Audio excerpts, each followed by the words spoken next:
Salam semua para tetua, leluhur dan semuanya, jumpa lagi bersama Mimin, di channel Alurmu. Semoga para tetua dan leluhur selalu diberikan kesehatan jasmani rohani, serta rejeki yang cukup, amin. Oke, langsung saja hidupkan imajinasi para tetua dan leluhur semuanya, karena cerita akan kita mulai, yuk, gasken. Bai-an yang menyadari itu tersenyum tipis. Oh, rupanya ada juga ras iblis yang memiliki dendam kepada sesama rasnya sendiri. Ibu Husong atau biasa dipanggil Husong kini mengangkat kepalanya dengan tatapan tidak percaya. Bagaimana? Husong langsung menggelengkan kepalanya. Saat ini ia sadar jika ia tidak berhak bertanya. Husong kembali menundukkan kepalanya dengan pasrah. Walau dalam hatinya ia bertanya-tanya bagaimana Bai-an tahu jika ia memiliki dendam yang belum bisa ia balas, karena musuhnya adalah sosok yang setara atau lebih kuat dari Bai-an. Kenapa kau diam? Apa kau tidak ingin membalaskan dendam yang selama ini kau simpan seorang diri? Ucap Bai-an dengan senyum tipis. Husong kembali mengangkat kepalanya. Apakah saya boleh bertanya tuh? Tuan, tanya Husong. Bai-an langsung melepaskan Husong dan Raja Raksasa. Keduanya terlihat saling memandang, tak lama mereka berdua langsung berlutut di depan Bai-an. Tanyakan apa yang ingin kau tanyakan, saat ini aku memiliki cukup banyak waktu, ucap Bai-an dengan nada santai. Wus, Bai-an langsung mengeluarkan beberapa kendi arak, lalu membuat 3 kursi disertai meja menggunakan energinya. Duduklah. Temani aku minum sambil mendengarkan cerita kalian berdua yang sama-sama memiliki dendam, namun tidak berdaya lantaran musuh kalian mungkin kuat, ucap Bai-an. Keduanya kembali menatap Bai-an dengan tatapan tidak percaya, entah bagaimana Bai-an mengetahuinya. Terlebih lagi Raja Raksasa yang dari tadi diam kini memperlihatkan ekspresi mulut terbuka lebar. Dret, tak lama Raja Raksasa langsung membentuk tubuh manusia. Keduanya langsung duduk setelah diperintah, mereka sadar jika melawan, maka akan langsung dibunuh. Seruput-seruput, ini, mata Husong dan Lord Luosa seketika bersinar saat menyeruput arak layaknya teh. 2 jam berlalu, setelah Husong menceritakan tentang keluarganya yang dibunuh oleh anggota klannya, karena diperintah oleh ketua klan Yi. Sementara Tuan Luosa yang istrinya diperkosa lalu dibunuh oleh salah satu penetua sekte besar. Jadi begitu, dan alasan kau mendirikan arena ini karena ingin mencari pasukan yang kuat untuk melawan sekte tersebut? Tanya Bai-an melirik Tuan Luosa. Lord Luosa mengangguk patuh disertai tangannya terkepal erat hingga menyebabkan bunyi. Lalu kau? Lantaran kedua orang tuamu tidak ingin melakukan tugas yang diinginkan oleh patriark klanmu, kedua orang tua, kakak dan adikmu dibunuh, dan kau beruntung saat itu karena sedang berada di luar. Tanya Bai-an melirik Husong. Husong mengangguk sambil mengepalkan erat tangannya. Lalu apa rencanamu Asura Darah? Kau menyuruhku untuk tidak membunuh mereka? Tanya Bai-an melalui pikirannya. Sebenarnya Bai-an tidak ingin terlalu naif dengan membiarkan keduanya hidup, tapi karena permintaan Asura Darah, Bai-an tentu akan mendengarkannya. Pertama-tama, kau butuh seseorang yang mengenal tempat ini, karena itulah aku melarangmu membunuh raksasa itu, dan yang paling penting, ia memiliki potensi yang bisa mencapai tingkatan para master sekte besar. Kau pasti paham maksudku bukan? Ucap Asura Darah menyeringai tipis. Bai-an sedikit membuka matanya, dan tak lama ia tersenyum tipis. Jika begitu akan ada tambahan kekuatan untuk melawan orang-orang yang kau maksud bersembunyi di balik bayang-bayang bukan? Benar, dan untuk iblis ini, ia sama seperti adikmu yang nakal itu, ia akan sangat setia dan akan melakukan segala cara jika anggota keluarganya disakiti. Namun saat ini iblis tersebut masih banyak terlalu berpikir. Ia selalu bimbang apakah jalan yang ia ambil ini benar atau salah. Jadi kau hanya perlu mempertemukan mereka dengan bocah nakal itu atau anggota keluargamu yang lain, agar iblis ini tahu apa jalan yang akan ia ambil dan tidak akan ragu-ragu di setiap langkahnya. Ucap Asura Darah. Mendengar itu, Bai-an langsung melirik keduanya. Apa kalian sangat ingin membalaskan dendam kalian yang selama ini tidak bisa terwujud? Tanya Bai An dengan mata dan nada serius. Ini. Husong dan Tuan Luosa saling memandang, walau mereka berdua tidak saling mengenal, tapi karena memiliki nasib yang sama. Mereka berdua pun merasakan keakraban satu sama lain. Tuan. Apa yang Anda inginkan jika membantu kami membalaskan dendam kami? Tidak mungkin bukan Anda melakukannya secara cuma-cuma. Husong memberanikan diri untuk bertanya. Kalian salah menduga, bukan aku yang membunuh orang yang ingin kalian bunuh, tapi kalian sendirilah yang akan membunuhnya dengan tangan dan kekuatan kalian sendiri. Menarik bukan? Ucap Bai An menyeringai tipis. Bagaimana bisa? Saat ini kekuatan kami memang kuat, tapi dibanding dengan orang itu, kami masihlah semut di matanya, ucap keduanya serempak. Tentu saja dengan membantu kalian meningkatkan kekuatan kalian, ketahuilah potensi kalian ini tidak terbatas, bahkan bisa setara dengan para master sekte terkuat. Ucap Bai An. Bai An langsung mengangkat tangannya untuk menyuruh keduanya diam lebih dulu. Kau Husong, jangan melawan saat aku memberikan ingatan tentang anggota keluargaku, dan menanamkan segel budak agar kalian tidak berkhianat. Ucap Bai An. Wus, celep. Husong langsung merasakan dantiannya terikat oleh sesuatu. Ia juga mendapat gambaran wajah Bai Han, Bai Chuye, Duan Du, Tulong, Bo Wuhan dan Gu Seng. Mata Husong melebar saat melihat ada gambaran Bo Wuhan, yang saat ini dicari-cari oleh semua sekte besar. Ini apakah Tuan mengenal jenius monster Bo Wuhan? Tanya Husong. Benar. Ia kini menjadi anggota keluargaku dan aku memberikanmu gambaran mereka agar kau bisa mencari lalu mengumpulkan mereka. Dua di antaranya mungkin sulit kau ajak bekerja sama karena mereka sangatlah nakal dan selalu membuat kekacauan. Tapi mereka berdualah yang paling gampang kau cari. Di mana ada kekacauan, di sanalah mereka berada. Ucap Bai An tersenyum tipis. Bai An juga langsung memberitahu nama-nama anggota keluarganya. Dan apa hubungan Bai An? Husong yang kini mendapat tugas langsung bangkit. Baiklah Tuan, aku yakin bisa mengumpulkan mereka dalam waktu 1 bulan seperti yang Tuan inginkan, ucap Husong. Pergilah, walau kita baru saja saling mengenal, aku percaya terhadapmu. Ucap Bai An tersenyum tipis. Husong sedikit tersentuh karena ada orang yang mempercayainya. Dengan cepat Husong membungkuk lalu menghilang tanpa mengucapkan apapun. Lalu untukmu, Luosa, panggil Luosa saja Tuan. Ucap Lord Luosa yang sadar jika Bai An melupakan namanya. Ya Luosa untukmu, aku sendiri yang akan melatihmu, kau memiliki fisik yang lemah saat ini. Jadi mari kita pergi mencari musuh untuk kau jadikan bahan latihan. Glek. Entah mengapa Luosa merasakan ada yang tidak beres dengan senyum Bai An. Tapi mau tak mau ia mengangguk pasrah.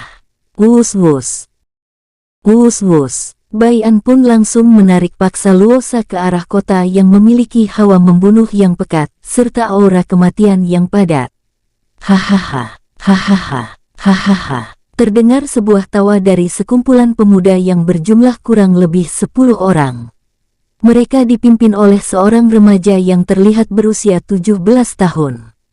Lihatlah Tuan Muda, bahkan saking miskinnya anak ini, ia menggunakan sebuah kayu lapuk sebagai senjata. Teriak salah satu pemuda terlihat berusia 20 tahunan. Bahkan jika kekuatannya jauh lebih tinggi dari kita, ia bisa apa dengan senjata lapuk seperti itu? Aku rasa kita sia-sia mengikutinya. Ia sangatlah miskin, sambung salah satu pemuda yang terlihat berusia 18 tahunan. Tawa disertai ejekan terus-menerus puluhan pemuda itu lontarkan. Diam, teriak remaja yang menjadi pemimpin sekelompok pemuda tersebut. Tatapan remaja tersebut kini mengarah ke sosok pemuda yang mengenakan jubah hitam, namun pemuda tersebut sengaja tidak mengenakan tudungnya. Hehehehe, walau ia miskin, tapi kita semua bisa menyiksanya. Aku ingin melihat wajahnya yang ketakutan serta meminta ampun. Ucap remaja yang menjadi pemimpin puluhan pemuda. Bai Han yang mendengar semua ejekan sekumpulan pemuda tersebut, hanya santai sambil mengkorek-korek kupingnya. Bai Han juga sadar jika mereka semua sengaja memprovokasi dirinya, agar dirinya marah lalu menyerang mereka. Melihat kini sekumpulan pemuda diam, Bai Han langsung bertanya, apakah kalian sudah selesai? Telingaku sakit mendengar ocehan anak-anak rumahan seperti kalian, dan lebih baik kalian pulang mandi lalu tidur dengan nyenyak, sambung Bai Han tersenyum kecil. Wajah sekumpulan pemuda tersebut seketika memerah, sementara remaja yang menjadi pemimpinnya kini mengeluarkan pedangnya, lalu menghunuskannya ke arah Bai Han. Hajar orang udik ini, jangan sampai kalian membunuhnya, karena hanya pedangku yang akan memenggal kepalanya. Teriak rejama tersebut. Wah, aku sangat takut. Ejek Bai Han mundur 2 langkah. Tep-tep, sialan kau bocah desa, ini adalah wilayah klan Han, kami akan mengadilimu di sini karena berani masuk wilayah klan Han tanpa izin, teriak salah satu pemuda yang memiliki kekuatan di tingkat Dewa Surgawi Bintang 1 menengah. Wus, crash. Namun baru 2 langkah ia bergerak, tubuhnya seketika terpotong-potong menjadi ratusan bagian.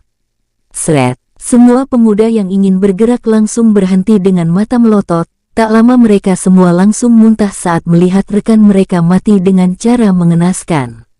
Sementara remaja yang menjadi pemimpin mereka sudah pingsan, saat melihat potongan tubuh bawahannya. Rupanya mereka tidak pernah melakukan pertarungan nyata dengan musuh, mungkin mereka hanya melakukan latihan dengan sesama anggota mereka saja dan merasa kuat. Mereka lalu membuli banyak pemuda pendatang baru yang lemah di mata mereka. Gumam Bai Han. Wus. Bai Han langsung menghilang, terlihat ia sama sekali tidak memiliki jejak rasa bersalah saat membunuh. Tep-tep. Setelah muncul di depan gerbang kota yang sangat besar, Bai Han langsung berjalan masuk. Tidak ada penjaga atau petugas yang menghalangi jalan Bai Han saat masuk. Itu karena kota kecil seperti ini memang tidak perlu adanya pungutan pajak saat para pengembara ingin menginjakkan kaki di setiap kota kecil. 1 jam telah berlalu. Setelah mendapat beberapa informasi di mana ia berada, Bai Han kini berada di sebuah penginapan.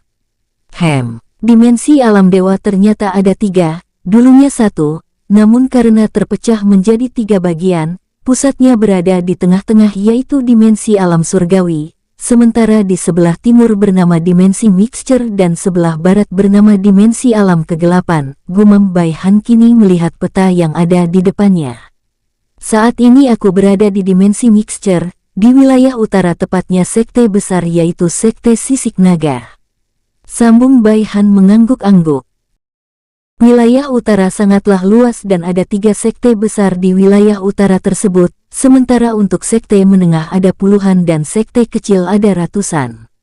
Sekte sisik naga menguasai sepertiga di wilayah utara, itu dibagi secara merata dengan 2 sekte besar lainnya, sementara sisanya lahan bebas yang telah disepakati. Sekte sisik naga juga menjadi sekte yang memerintahkan semua sekte menengah dan sekte kecil. Hanya klan saja yang tidak bisa mereka perintah, karena itu memang sudah aturan dari zaman dahulu. Setiap klan kecil menguasai 1 kota kecil dan klan menengah menguasai 5 kota kecil dan 1 kota menengah, sementara untuk klan besar, mereka tanpa memiliki batasan menguasai kota. Dan setiap tahun klan-klan yang menguasai kota serta menjadi penguasa kota, harus menyetor pajak ke sekte terdekat dan sekte itu kembali menyetor kepada penguasanya, yaitu sekte besar. Cukup lama Bai Han membaca beberapa informasi yang ia beli di sebuah organisasi di kota ini. Kini Bai Han mengerutkan keningnya saat mendengar suara keributan di lantai bawah. Apa kau yakin pemuda itu menginap di sini? Tanya seorang pria paruh-baya, kekuatannya berada di tingkat Dewa Surgawi Bintang 1 puncak, dan ia adalah salah satu tetua terkuat di klan Han. Benar tetua, saya mengikutinya dan ia masuk ke dalam sini, ucap seorang pemuda dengan tubuh bergetar ketakutan. Kurang ajar, berani sekali dia membunuh anggota klan Han di wilayahku, teriak tetua tersebut. Suara tetua tersebut menggema ke segala arah yang menyebabkan guncangan kecil. Keluar kau penjahat, jika tidak aku sendiri yang akan menyeretmu lalu mengadilimu di tempat, teriak tetua tersebut. Para pengunjung yang sedang makan seketika berhamburan keluar, bahkan orang-orang yang di dalam penginapan ikut keluar, karena tidak ingin mencari masalah dengan klan Han. Hanya beberapa orang saja yang terlihat masih santai makan. Melihat ada 2 pemuda dan 1 wanita masih dengan santainya makan, dan tidak takut dengan dirinya. Amarah tetua tersebut langsung memuncak.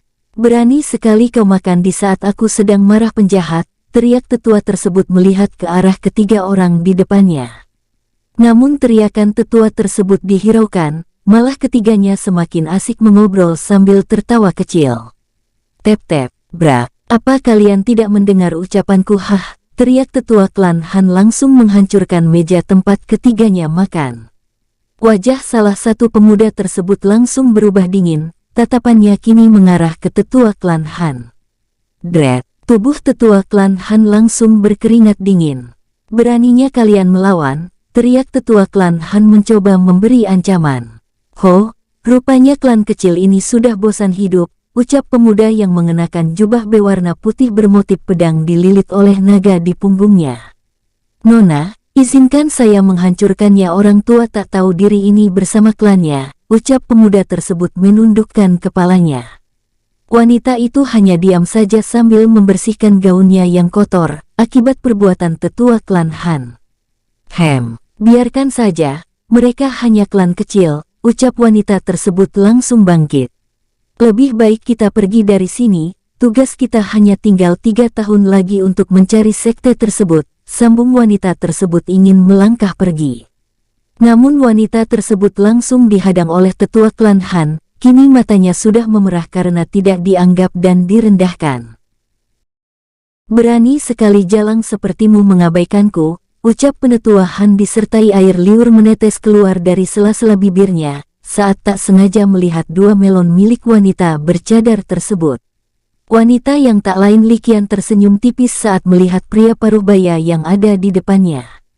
Dengan santai Liqian membuka cadarnya sambil berkata, "Apa kau terpesona, Glek?" Dengan cepat penetua Han mengangguk-angguk, dan ia tidak sadar jika telah masuk pesona milik Liqian. "Jika begitu bunuh dirimu lebih dulu, maka kau akan mendapatkanku," ucap Liqian dengan nada lembut. Penetua Han yang telah masuk pesona milik Liqian pun langsung mengeluarkan pedangnya. Celep, celep, celep. Bukan hanya penetua Han saja, hampir semua yang ada di dalam penginapan plus warung Nasgor ikut bunuh diri. Hanya Bai Han saja yang tidak ikut bunuh diri karena ia tidak terpengaruh pesona milik Liqian. Liqian yang menyadari hal tersebut langsung muncul di depan Bai Han. Siapakah tuan ini?" tanya Liqian dengan senyum lembut. Bai Han yang mengenakan tudungnya hanya bisa tersenyum pahit dari balik tudungnya. Ia kini beruntung langsung mengenakannya, sehingga wajahnya tidak dapat dilihat. Terlihat Bai Han mencoba untuk tidak terlihat gugup di depan wanita tersebut. "Pergilah, jangan buat aku marah," ucap Bai Han dengan nada dingin. Liqian yang mendengar itu pun terdiam. Dengan seksama ia melihat bentuk jubah milik Bai Han. Saat melihat punggung jubah tersebut, ia langsung tertegun lantaran mengetahui ini jubah yang mirip dengan jubah milik orang yang ingin ia cari. Jubah ini sedikit lebih bagus dari jubah yang suami kenakan, tapi aku merasa jubah ini sedikit lebih lemah, gumam Liqian dalam hatinya. Tak lama ia tersenyum dan menduga, jika orang di depannya ini mungkin salah satu penetua sekte pengacau. Maafkan saya penetua, saya mohon undur diri, ucap Liqian sambil melambaikan tangannya ke depan untuk memberi hormat kepada Bai Han. Setelah itu Liqian langsung membawa Xin Chen dan Ji San keluar dari penginapan. Setelah dirasa ketiganya telah pergi jauh, Bai Han langsung merasa lega, ia jelas mengingat wanita di depannya tersebut.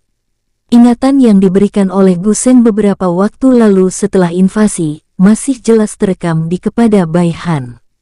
Dia salah satu jenius monster yang ikut menginvasi dimensi kami, namun ia tidak ikut bertarung melawan kami, dan juga mungkin karena jubah yang aku kenakan ini mirip dengan jubah orang yang menolong Paman Du dan Paman Tu, sehingga ia mengira aku dari sekte yang sama dengan orang yang membantu kami. Gumam Bai Han. Karena merasa sudah tidak aman berada di sini, Bai Han pun langsung keluar dari penginapan tersebut.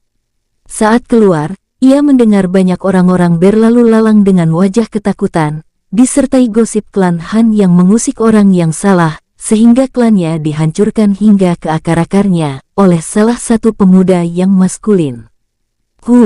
Beruntungnya aku, gumam Bai Han langsung melesat keluar kota dan tujuannya saat ini adalah kota besar.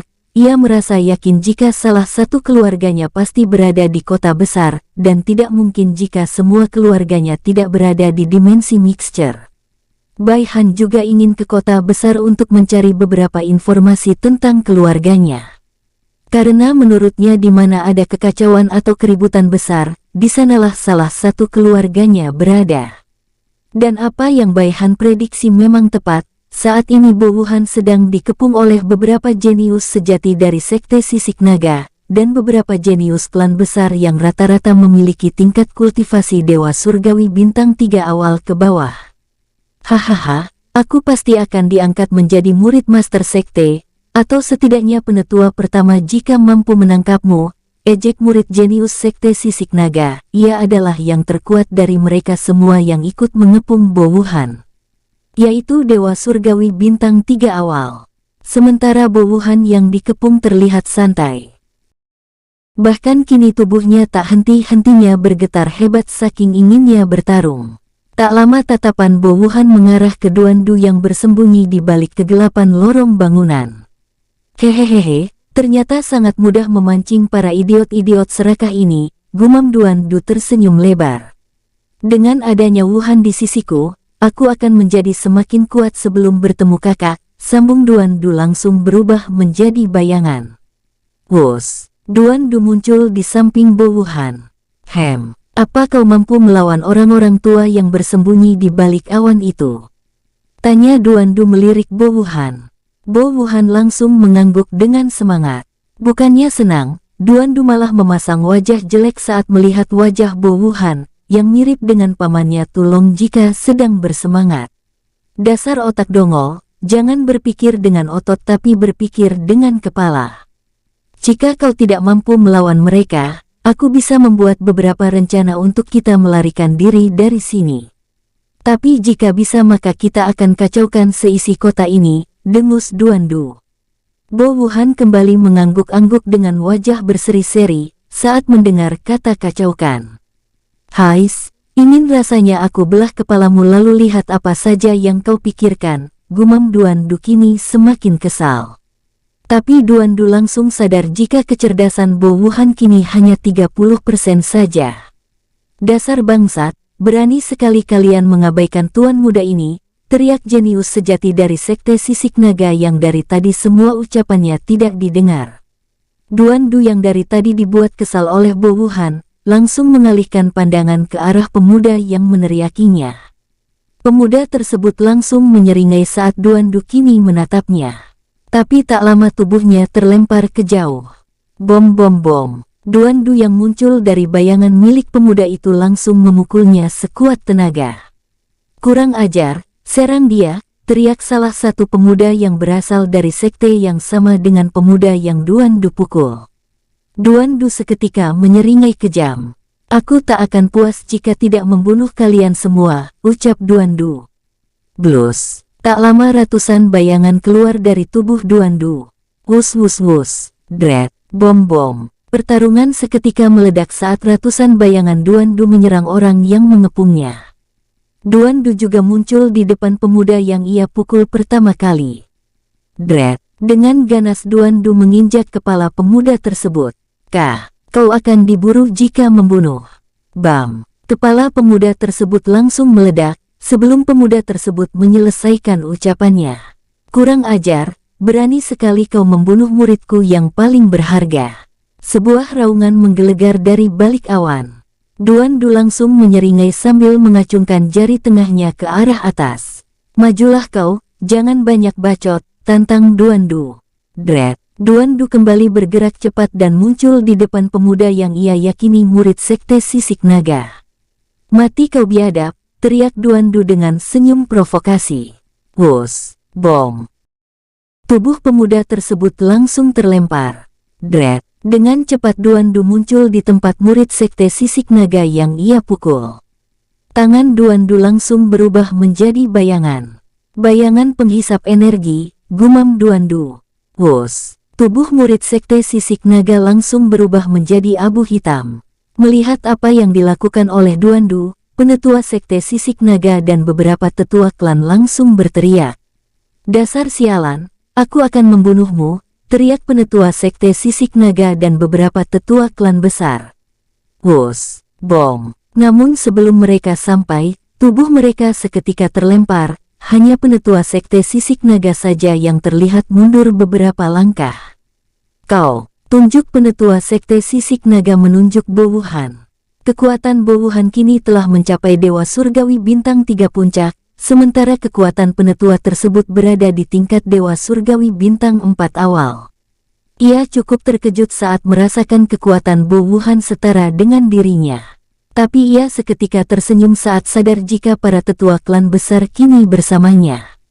Walau kekuatan mereka yang paling tinggi berada pada tingkat Dewa Surgawi Bintang 3 akhir, ia yakin para tetua ini bisa ia manfaatkan untuk membuat Bo Wuhan kalah tanpa menerima kematian.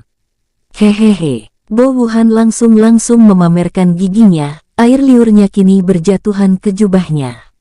Dret! Setelah tertawa menyeringai, Bo Wuhan langsung melesat ke arah yang terlemah, karena instingnya merasa jika yang terlemah hanyalah pengganggu. Crash! Bom! Tubuh salah satu tetua klan menengah langsung hancur, tidak berhenti sampai di sana. Bo Wuhan kembali bergerak cepat ke sana kemari sambil mengayunkan kapaknya. Crash crash crash! Penetua sekte sisik naga yang melihat itu sedikit merinding. Kecepatannya melebihi diriku, sial. Jika begini aku akan menggunakan bocah itu sebagai sandera. Tanpa memikirkan para tetua klan besar dan yang lainnya, penetua sekte sisik naga langsung melesat ke arah Duandu, yang bahkan lebih sadis menyiksa musuhnya. Sial, apa-apaan mereka berdua ini? Mereka bukan manusia, teriak penetua sekte sisik naga dalam hati. Tangan penetua sekte sisik naga langsung mengeluarkan cahaya, tak lama sebuah pedang muncul.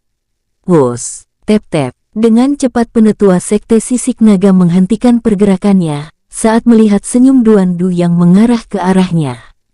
Instingnya mengatakan, jika ia lebih baik pergi dari sini daripada harus berhadapan dengan pemuda yang sedang membantai murid-murid jenius sekte, dan jenius klan.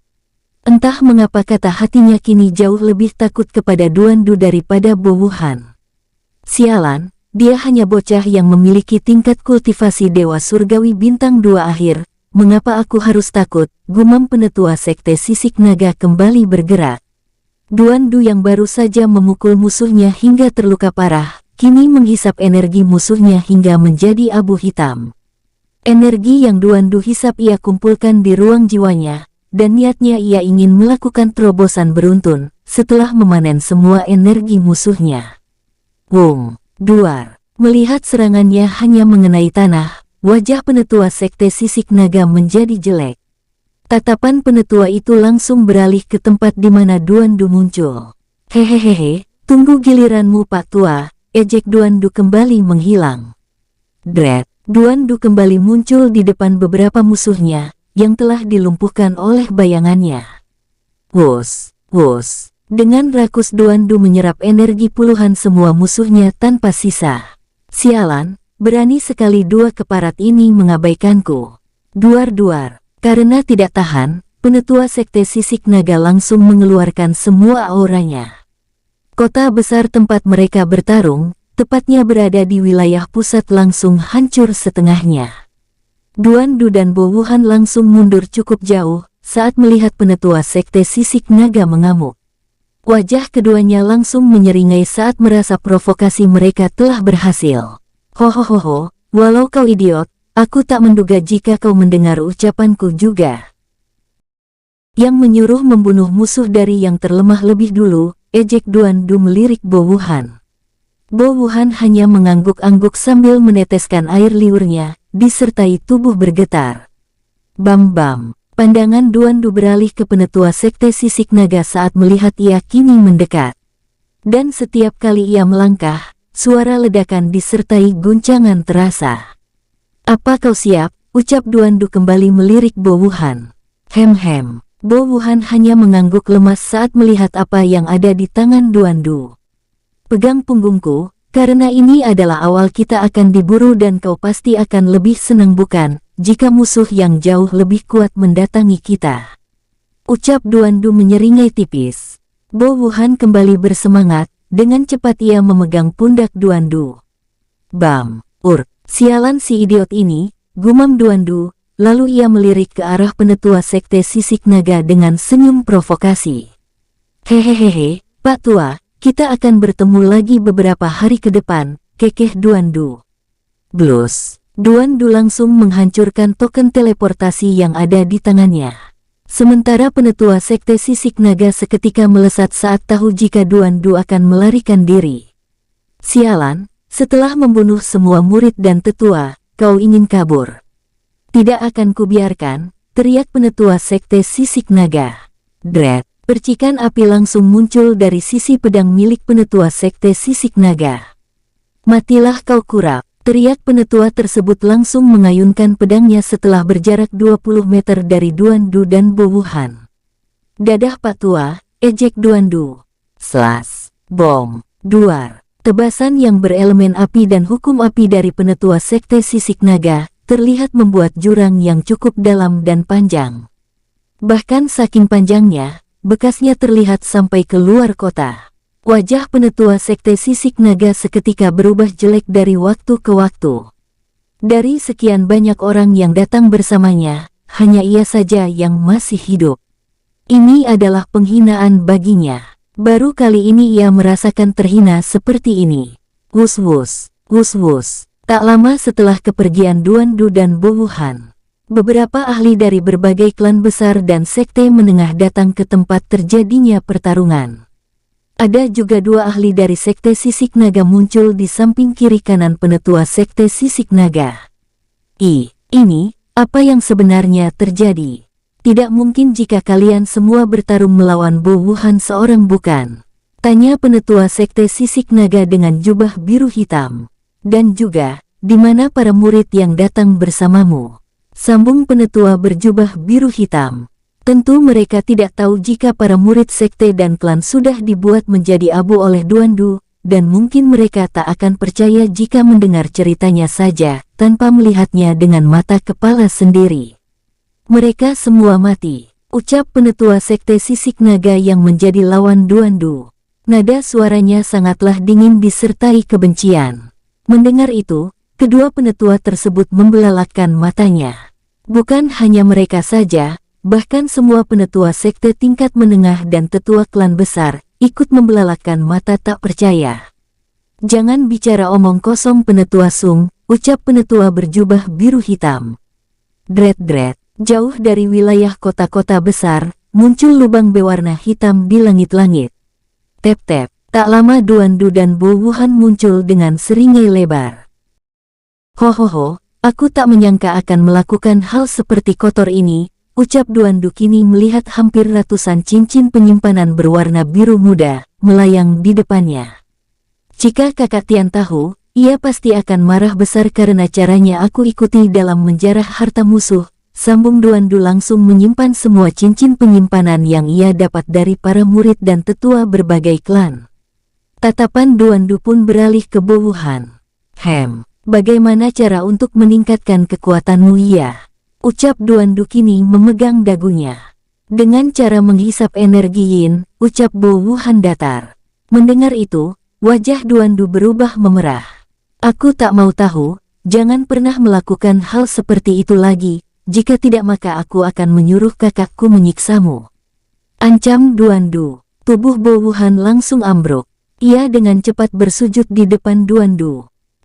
Aku tidak pernah melakukan itu lagi. Aku tidak ingin disiksa Tuan lagi, aku akan mematuhi ucapan Tuandu," ucap Bo Wuhan dengan nada terbata-bata disertai bayangan Baian sedang tersenyum, seperti iblis di depannya. Duandu seketika tersenyum lebar.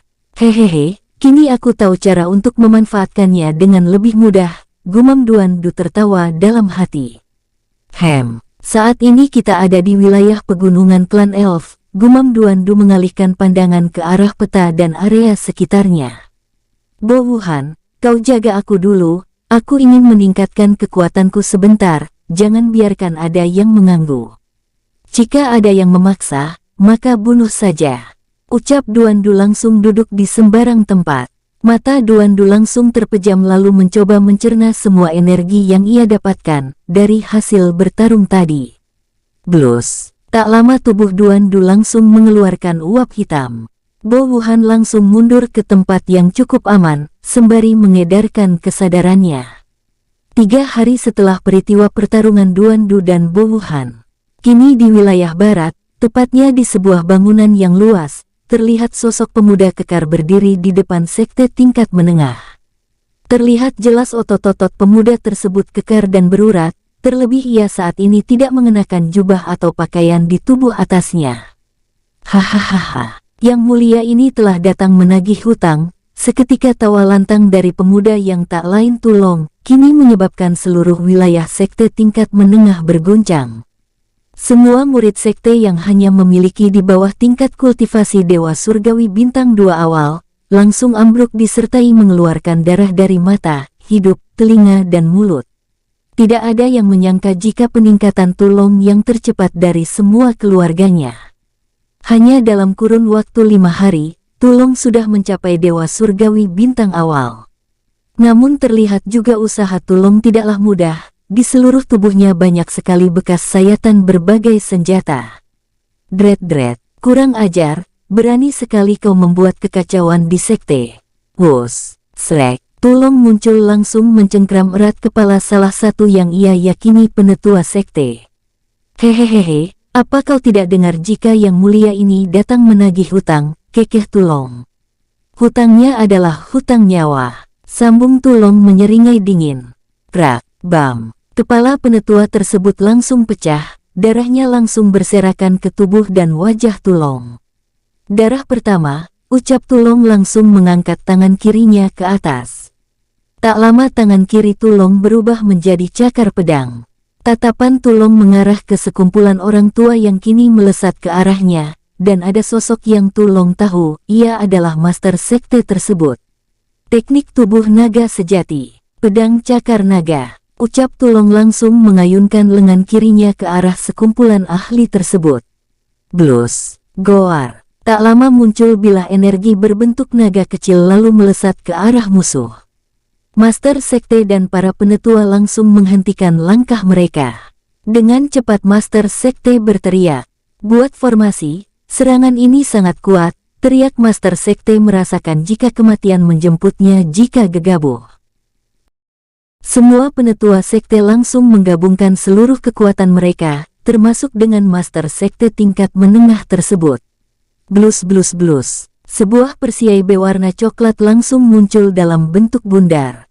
Dret, bilah energi berbentuk naga milik Tulong seolah hidup, kini membuka mulutnya, sebuah bola api disertai percikan petir merah langsung melesat. Goar, bom, wus, duar. Ledakan besar seketika tercipta akibat bentrokan bola api petir dengan perisai. Goar, melihat serangannya tidak berdampak, bilah naga energi langsung melesat dengan kecepatan tinggi.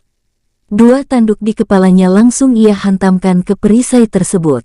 Duar, krak, bom. Ledakan kembali tercipta, namun terlihat master sekte bersama penetuanya baik-baik saja tanpa terluka sama sekali.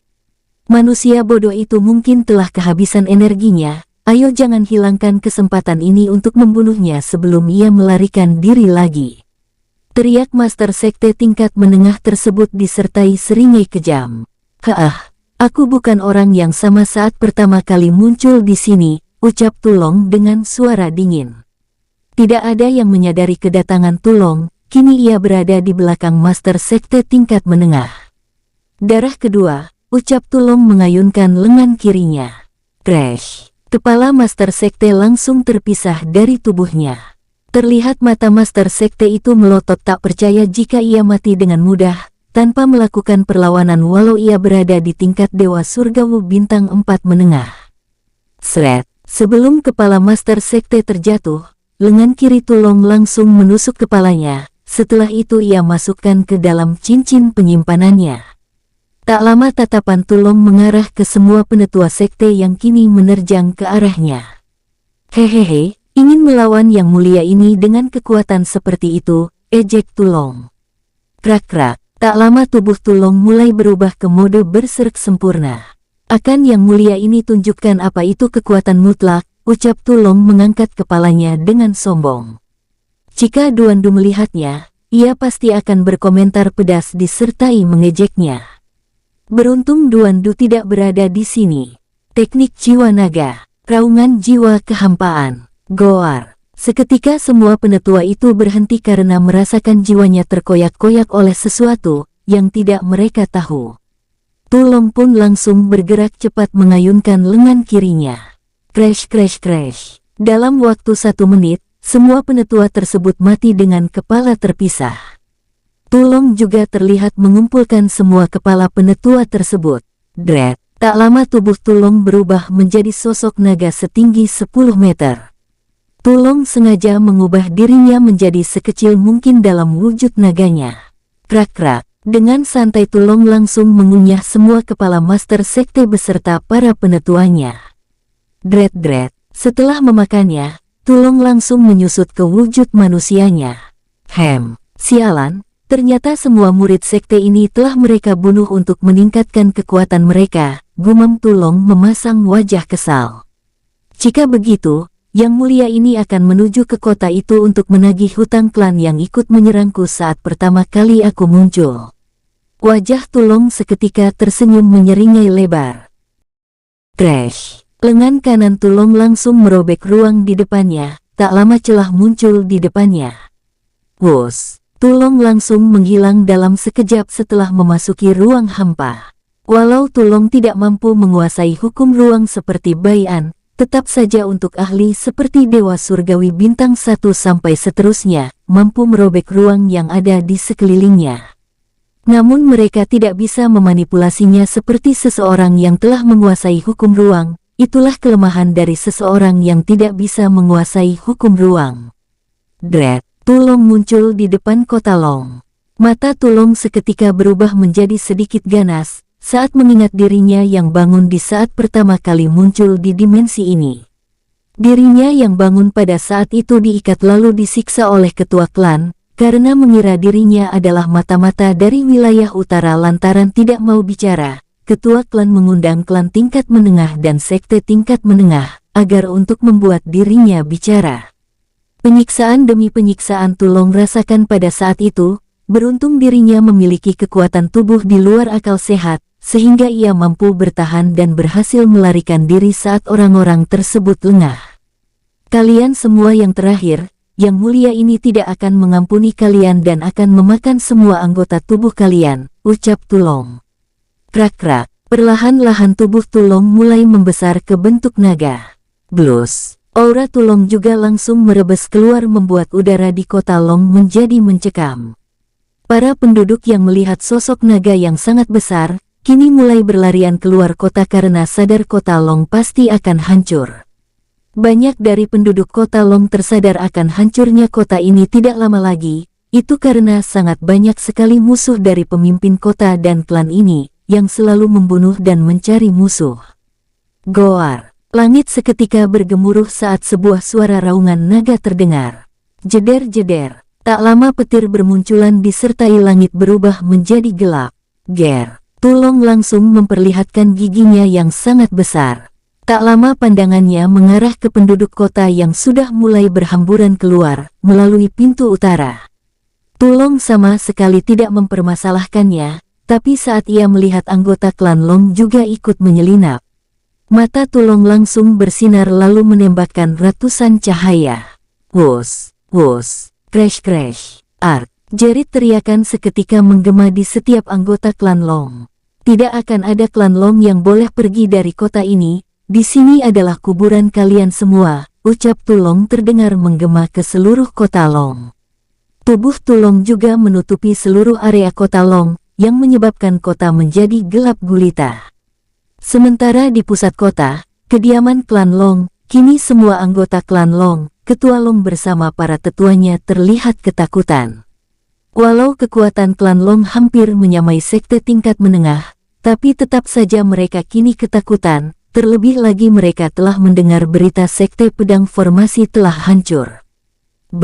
Bagaimana ini ketua? Jika saja kau tidak membawa naga itu dan menyiksanya, kejadian seperti ini tidak akan pernah terjadi, ucap salah satu tetua bertanya disertai amarah yang sudah tidak bisa ia tahan. Benar, ini akibat kesombonganmu yang mencari masalah dengan naga asli itu, sambung tetua lainnya. Hujatan demi hujatan ketua klan Long terima dari para tetuanya. Dan inilah sifat klan Long, mereka akan selalu saling menyalahkan jika tidak mampu menghadapi musuh. Dari dulu mereka sering melakukan hal seperti ini, tapi mereka selalu dibantu oleh sekutu mereka. Namun saat ini semua sekutu mereka telah dihancurkan oleh Tulong. Bisakah kalian diam bangsat? Jika kalian bicara omong kosong lagi maka akan kubunuh kalian semua. Teriak ketua klan Long yang sudah mulai frustasi. Tulong yang masih berada di luar kini membuka mulutnya saat melihat semua penduduk kota telah pergi. Muncul api hitam yang sangat besar dari mulut Tulong. Bukan hanya itu, api tersebut selalu diselimuti oleh petir dan hukum angin. Yang mulia ini menahan diri agar tidak membunuh kalian menjadi abu, jadi kalian harus merasa senang mati dengan tubuh utuh, ucap Tulong mengangkat kepalanya dengan angkuh. Bom! Bola api langsung Tulong muntahkan dari mulutnya. Wus! Duar! Ledakan dahsyat seketika terdengar sampai ke sekte besar yang menguasai wilayah barat. Tak lama Tulong langsung menyusut ke bentuk manusianya. Tatapannya kini mengarah ke beberapa tetua klan Long yang mampu bertahan hidup. Wajah Tulong seketika menyeringai. Tulong langsung berubah menjadi naga dalam wujud kecil. Wus, makananku, kalian jangan kecewakan yang mulia ini, teriak Tulong seperti orang kesurupan. Krak-krak, krak-krak, terdengar suara renyah dari gigi Tulong yang mengunyah beberapa tubuh tetua yang masih hidup.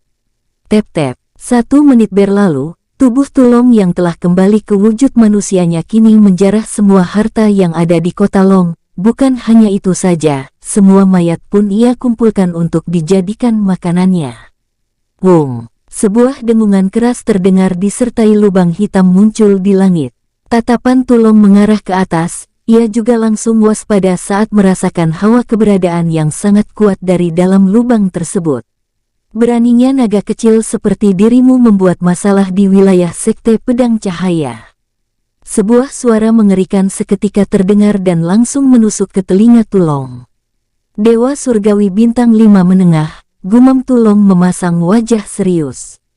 Saat ini ia sadar jika terlalu jauh dari orang setingkat itu dan jalan satu-satunya adalah melarikan diri. Walau kebanggaannya akan merasa terhina jika terus melarikan diri. Tapi ia selalu mengingat pesan dari Bayan. Sosok pria paruh baya yang terlihat berusia 40 tahunan muncul dari lubang hitam. Tatapan pria paruh baya tersebut langsung mengarah ke arah Tulong. Wus! Dalam seperkian detik, sebuah lesatan muncul di depan Tulong.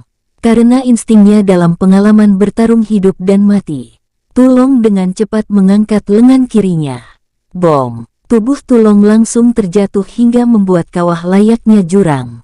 Sementara pria paruh baya yang menyerang menggunakan pedang cahaya, kini mengerutkan keningnya. Naga kecil ini berhasil melarikan diri saat aku lengah.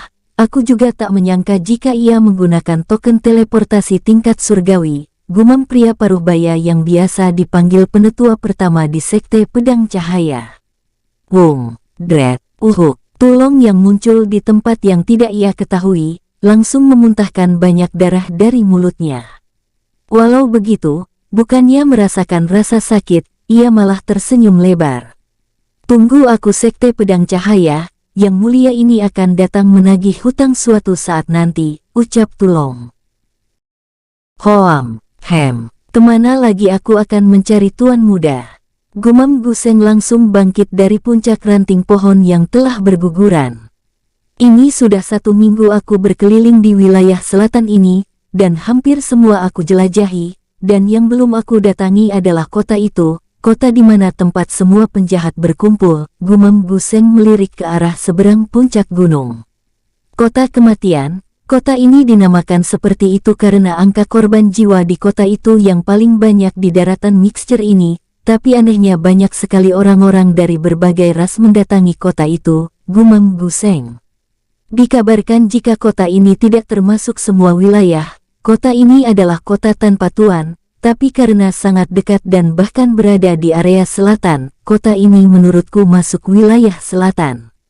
Tanpa menunggu waktu lama, Gu Seng langsung melesat ke arah kota kematian. Gu Seng dapat berharap jika bertemu dengan dua dari pembuat onar itu, karena ia yakin di mana ada kekacauan, pasti di sana ada mereka. Wus-wus, kota kematian, Dread Bomb. Sebuah tinju yang sangat besar langsung menghantam tubuh Luo Sha. Namun terlihat Luo Sha tidak bergeser sedikit pun.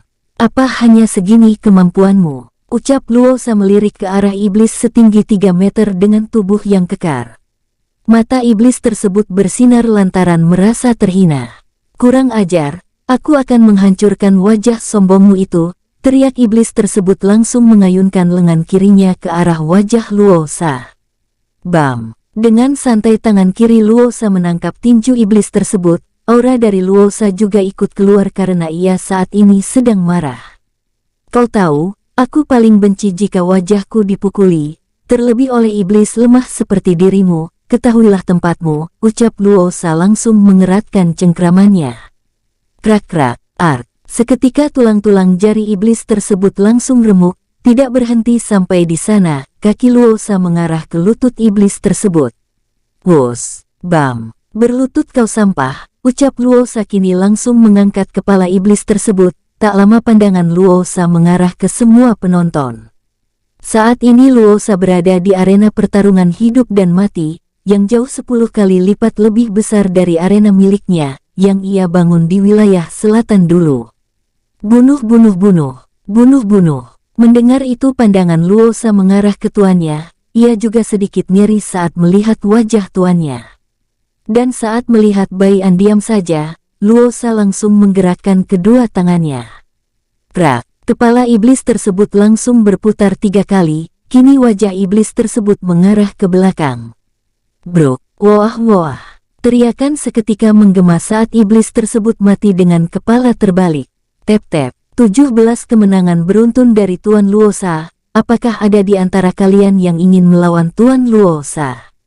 Tidak jauh dari panggung arena, ada sebuah tempat kecil yang berisikan para petarung yang berisikan para penjahat.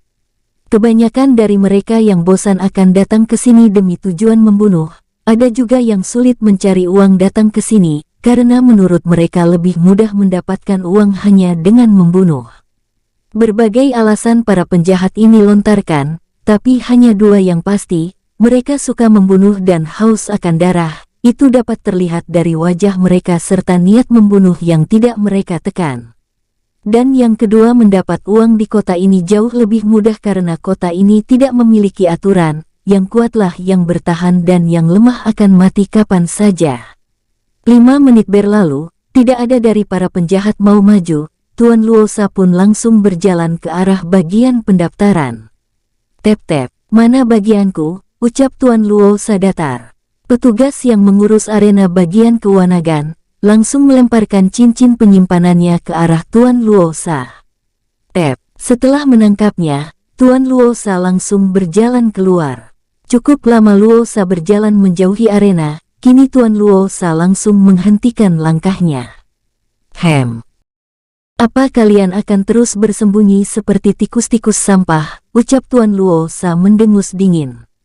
Wus wus wus. Nyalimu besar juga Luo Sha, seorang pria tua dengan 2 pedang di pinggangnya dan memiliki 2 bekas luka silang di wajahnya, langsung menatap Luo Sha karena terlalu angkuh. Hehehe, hanya karena ia menang dari iblis rendahan itu, ia semakin sombong, ejek iblis yang memiliki 2 tanduk kembar di dahinya. Tubuh iblis tersebut bewaran coklat dan tingginya sedikit lebih kecil dari iblis yang Luo Sha bunuh. Ingat, aku menginginkan pedangnya, itulah perjanjian kita, ucap seorang pria terlihat berusia sama dengan Luo Sha, dan dia berasal dari ras yang sama dengan Luo Sha. Melihat ketiganya, Luosa menyipitkan matanya karena mengenal ketiganya. Kekuatan ketiganya juga setara dengan dirinya, yaitu Dewa Surgawi Bintang 3 Puncak. Hohoho, aku tak menduga jika penjahat seperti kalian akan datang sampai sejauh ini hanya ingin memburu diriku, ejek Luosa. Tidak, bukan diriku, tapi harta yang tersimpan di dalam cincin penyimpananku, ucap Luosa membenarkan.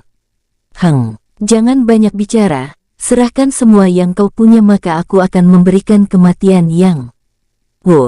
Luosa langsung muncul di depan iblis bertanduk kembar. Tangan kanan Luosa yang telah ia alirkan energi langsung terayun ke wajah iblis bertanduk kembar.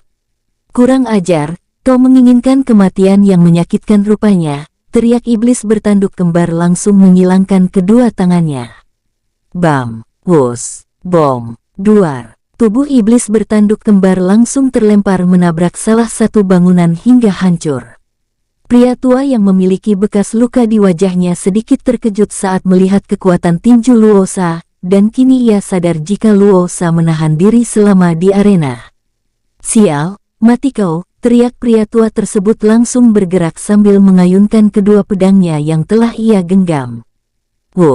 Treng. Wajah Luosa menyeringai saat ia menahan kedua pedang pria tua tersebut dengan kedua tangannya. Apa? Teriak pria tua tersebut terkejut tak percaya akan kekuatan fisik Luosa sekuat senjata kelas 3. Jangan sombong kau Luosa, teriak pria dari ras manusia raksasa muncul di belakang Luosa, sambil mengayunkan tombaknya. Treng. Tombak ras manusia raksasa tersebut langsung terpental dari punggung Luosa yang sangat kuat. Pria tua dan ras manusia raksasa langsung mundur menjaga jarak dari Luosa. Kini pandangan mereka sedikit melotot tak percaya saat melihat kekuatan Luosa di luar perkiraan mereka. Tep-tep, iblis tersebut juga muncul sambil menjaga jarak dari Luosa. Kini ketiganya terlihat mengepung Luosa, walau Luosa membuat mereka terkejut akan kekuatan fisiknya di luar nalar. Mereka bertiga terlihat tidak takut dan bahkan kini memasang wajah serius. Hohohoho, akhirnya kalian mulai serius. Jika begitu kita cari tempat yang lebih luas, ucap Luosa melirik ke arah arena. Saat pandangan Luosa mengarah ke arena, sebuah jarum melesat dengan kecepatan mengerikan ke arah Luosa. Treng! Dengan cepat Luosa mengeluarkan pedang besarnya untuk menangkis jarum perak yang dilempar oleh pria tua yang memiliki bekas luka di wajahnya. Aura Luosa langsung naik drastis. Area di sekitarnya langsung berguncang hebat karena saat ini Luosa sedang marah. Jika saja ia terlambat menghalau jarum tersebut, ia yakin akan langsung jatuh koma. Kini tatapan Luosa mengarah ke pria tua memiliki luka di wajahnya. Dan kau yang akan pertama mati di bawah pedangku ini, ucap Luosa dengan nada dingin. Luosa langsung mengencangkan pijakannya. Ia langsung melesat ke arah dan yang kini menyeringai licik. Bam. Sebelum Luosa sampai, dua sosok berjubah merah muncul di langit dengan tekanan mengerikan. Aku tak melarang kalian bertarung atau saling membunuh, tapi jangan sampai merusak kota ini. Sebuah suara dari salah satu sosok berjubah merah menggema dan tatapannya tertuju ke Luosa.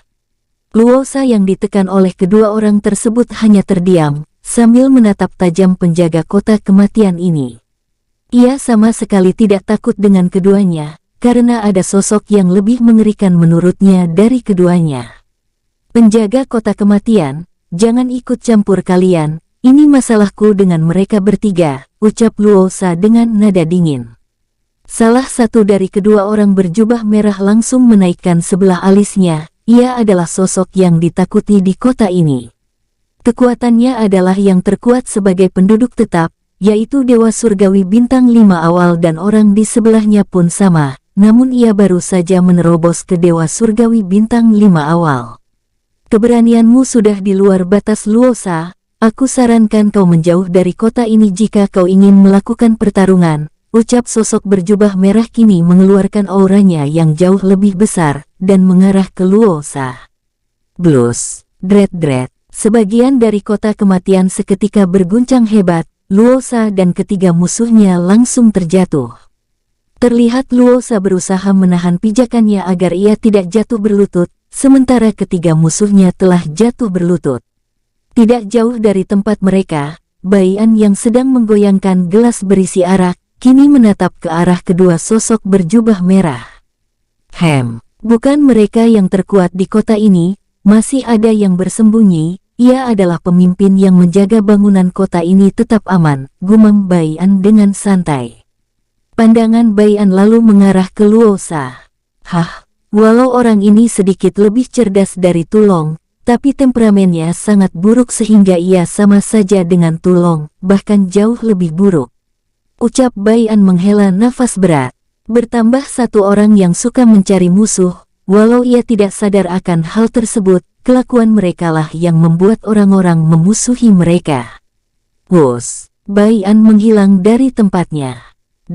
Tak lama ia muncul di tengah-tengah dua orang berjubah merah. Apakah kalian bisa membiarkan mereka bertarung? Ucap Bai An dengan nada santai. Kedua sosok berjubah merah seketika terkejut, dan saat mereka akan membalik badan, sebuah tekanan halus langsung membuat mereka terdiam. Diamlah. Aku tidak akan membunuh kalian, aku hanya ingin menyaksikan pertunjukan sekaligus melatih bocah yang memiliki temperamen buruk tersebut, ucap Bai An. Kalian juga tidak perlu khawatir, biaya kerusakan akan aku ganti, sambung Bai An terdengar sedikit dingin. Kedua sosok berjubah merah hanya diam, bukannya mereka takut bicara, itu karena mereka saat ini tidak mampu menggerakkan seluruh anggota tubuh mereka, termasuk bibir mereka. Jika kalian diam, maka itu artinya kalian setuju, ucap Bai An langsung membawa kedua sosok berjubah merah menghilang. Luosa yang samar-samar merasakan aura dari tuannya tadi di atas langit langsung tersenyum lebar, ia juga kini sudah tidak merasakan tekanan dari kedua sosok tersebut. Dengan cepat Luosa mengangkat kepalanya lalu melihat ke langit. Melihat kini tidak ada keduanya, ia yakin jika tuan mudanya membawa mereka entah kemana. Tak lama pandangan Luosa mengarah ke ketiga musuhnya. Luosa seketika menyeringai saat melihat ketiganya sedikit terluka, dan kini mencoba untuk menyetabilkan diri. Saat Luosa akan menyerang menggunakan pedang besarnya, ia mendengar sebuah suara di kepalanya. Siapa yang menyuruhmu menggunakan senjata? Apa kau ingin aku ajarkan cara menggunakan senjata yang benar? Kata-kata Bai An langsung membuat Luosa berkeringat dingin, dengan cepat ia menggelengkan kepala sambil memasukkan senjatanya lagi. Bagus, ini belum tahapan awal dari pelatihanmu selama seminggu ini, melainkan ini percobaan. Jika peningkatanmu memiliki kemajuan, maka kau akan memasuki tahapan pertama dari latihan yang sebenarnya, ucap Bai An melalui telepati. Mendengar itu, Luosa membeku di tempat. Ia tak menyangka jika pelatihannya selama seminggu ini masihlah percobaan. Kini Luosa membayangkan semua pertarungannya dari awal di kota ini, ia sudah berapa kali akan mati melawan musuh-musuhnya. Belum lagi Bai An selalu menyiksanya dengan latihan di luar akal sehatnya, dan juga dantiannya selalu disegel saat ia berlatih. Walau ia senang tubuhnya kini meningkat sangat banyak menurutnya, tapi selama ini ia hanya melakukan latihan percobaan. Membayangkan bagaimana pelatihan tahapan awal dan seterusnya. Tubuh Luosa seketika lemas dan ambruk. Keringat dingin terus mengalir dari kepala Luosa saat ini. Sementara ketiganya yang melihat Luosa terjatuh, mengira jika Luosa terluka akibat serangan dari dua sosok berjubah merah, mereka bertiga pun langsung bergerak cepat. Hahaha. Mati kau bisul akut, teriak pria tua memiliki luka di wajahnya. Luosa yang merasakan instingnya dalam bahaya langsung berguling ke kiri. Bam! Tidak hanya pria tua tersebut, iblis yang kini muncul di sebelah kiri Luosa, langsung mengayunkan senjatanya yang telah dialiri energi berwarna hitam. Matilah kau kadas kurap, teriak iblis tersebut. Duar! Karena tidak menahan diri, sebuah kawah besar seketika tercipta di tempat tersebut, bahkan bangunan di Sektikar ikut hancur.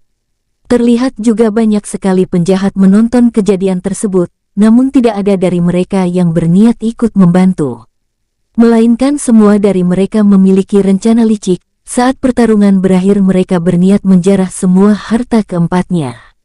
Di tempat Luosa, ia kini memegang tombak iblis tersebut dengan tangan kosong. Terlihat jika darah terus-menerus keluar dari tangan Luosa, walau ia telah mengalirkan energinya untuk menahan serangan iblis berbentuk kembar.